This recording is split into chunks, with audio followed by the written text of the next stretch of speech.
A Ucrânia marcha em direção ao caos com seus mais de 1.000 mortos em regiões de conflito. Nem mesmo um comboio de ajuda humanitária, enviado pela Rússia, teve permissão de Kiev para chegar à zona conflitante.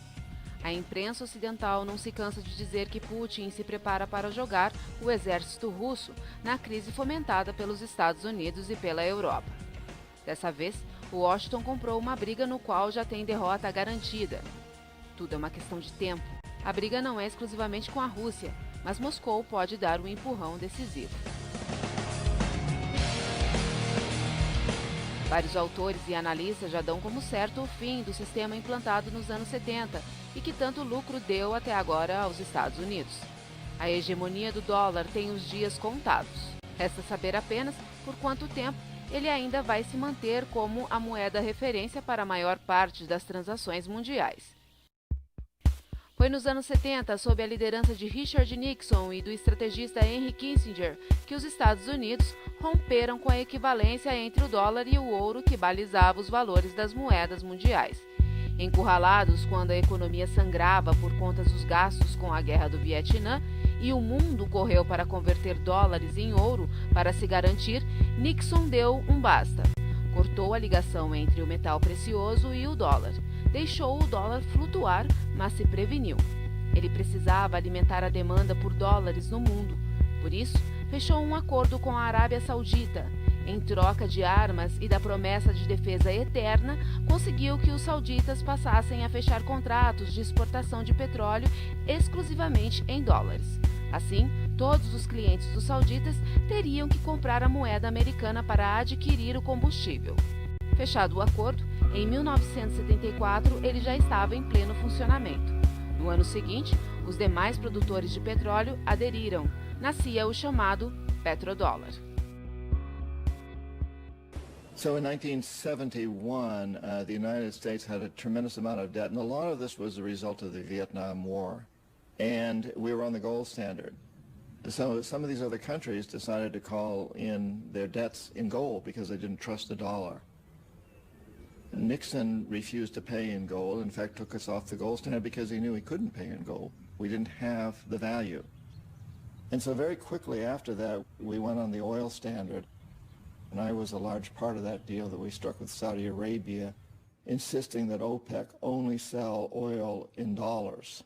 And so suddenly the dollar moves from the gold standard to the oil standard, which in many respects is a much more important standard because oil is intrinsically more valuable than gold in this day and age. And so suddenly the world can only buy oil for dollars, and the dollar is a very, very important currency.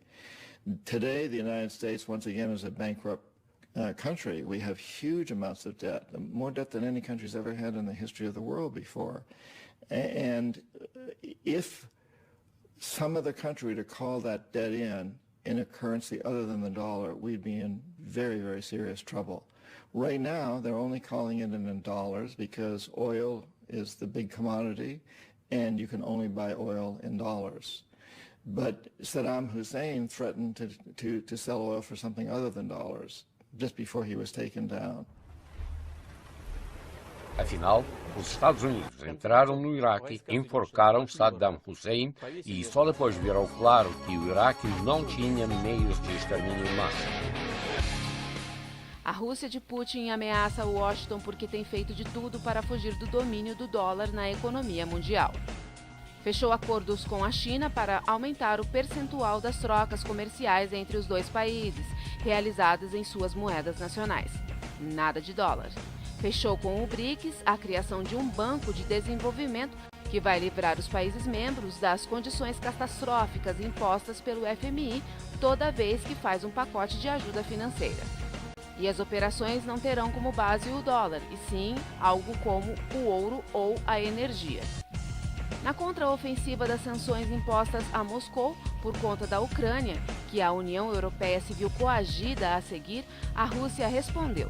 Suspendeu a compra de alimentos dos países que aderiram e já está ampliando o comércio com outros países, como o Brasil, para substituir o que comprava da Europa. No fim, as sanções contra a Rússia já estão surtindo efeitos negativos na Europa. Pela primeira vez em um ano, em 2014, a economia da Alemanha encolheu e isso paralisou a fraca recuperação econômica que a União Europeia vinha experimentando. A Alemanha é a maior parceira comercial da Rússia na União Europeia e é a principal economia do grupo. Se a Alemanha sofre, arrasta com ela toda a Europa. Até onde vai a crença política da Europa na necessidade de isolar a Rússia enquanto a interligação econômica entre eles é cada vez maior e mais vital? Enquanto isso, os Estados Unidos espionavam Angela Merkel e acusavam a Rússia, sem provas, de estar por trás da queda do voo da Malaysian Airlines na Ucrânia. Me parece que os europeus estão acumulando uma pilha de motivos para confiar cada vez menos no grande parceiro norte-americano. Porém, o medo é grande, já que os Estados Unidos deram demonstrações de força inequívoca contra os últimos aventureiros que tentou enfrentar abertamente o domínio econômico dos petrodólares. É o que hoje alguns jornalistas e escritores apontam como a verdadeira causa da invasão do Iraque depois dos atentados de 11 de setembro. No livro A Guerra do Petrodólar, William Clark diz que no dia 24 de setembro de 2000, Saddam Hussein saiu de uma reunião de gabinete e anunciou que ia abandonar o dólar em favor do euro nas exportações de petróleo. De fato, até o ano 2002, ele fez a conversão completa. Em 2003, o país foi invadido. Saddam fugiu, se escondeu em um buraco e acabou enforcado.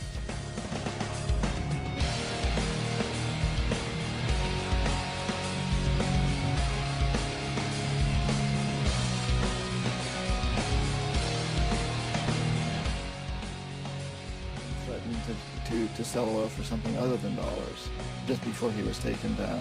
Just before he was taken down. Just before he was taken down. Nós vimos e todo mundo viu quando o secretário de Estado dos Estados Unidos sacudia entre os dedos uma proveta com detergente em pó para convencer o Conselho de Segurança da ONU de que o Iraque tinha armas de extermínio em massa. Afinal, os Estados Unidos entraram no Iraque, enforcaram Saddam Hussein e só depois virou claro que o Iraque não tinha meios de extermínio em massa. No dia 5 de julho de 2003, o jornal Financial Times anunciava a volta do Iraque ao mercado internacional de petróleo, fechando os contratos, como manda o figurino, em dólares novamente. A conclusão do autor e dos outros analistas é que o Iraque serviu de exemplo para quem tentar abandonar a moeda americana. Mas Irã, Síria, Venezuela e Coreia do Norte fizeram o mesmo. E são os grandes inimigos, hoje, de Washington.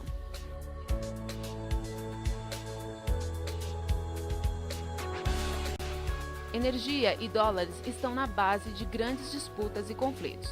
A maior reserva mundial de gás natural foi descoberta em uma área que liga o Qatar e Irã. O governo iraniano fechou acordo com Iraque e Síria para construir um gasoduto e levar combustível à Europa. O gasoduto da amizade para uns ou gasoduto islâmico para outros. Submetido a um embargo econômico desde 2002, o Irã precisa de uma saída para vender o gás que até recentemente trocava por ouro como forma de fugir das sanções. Mas Washington eliminou essa saída também, barrando as trocas com metais preciosos. A saída do Irã é se juntar aos vizinhos e por isso tem o apoio da Rússia e da China. Dois países que têm todo o interesse de criar alternativas aos domínios econômicos dos Estados Unidos. Putin está bem mais investindo nessa guerra do que no conflito armado na Ucrânia.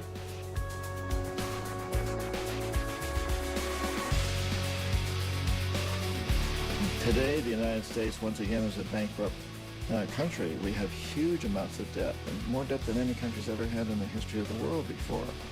And if some other country were to call that debt in a currency other than the dollar, we'd be in very, very serious trouble.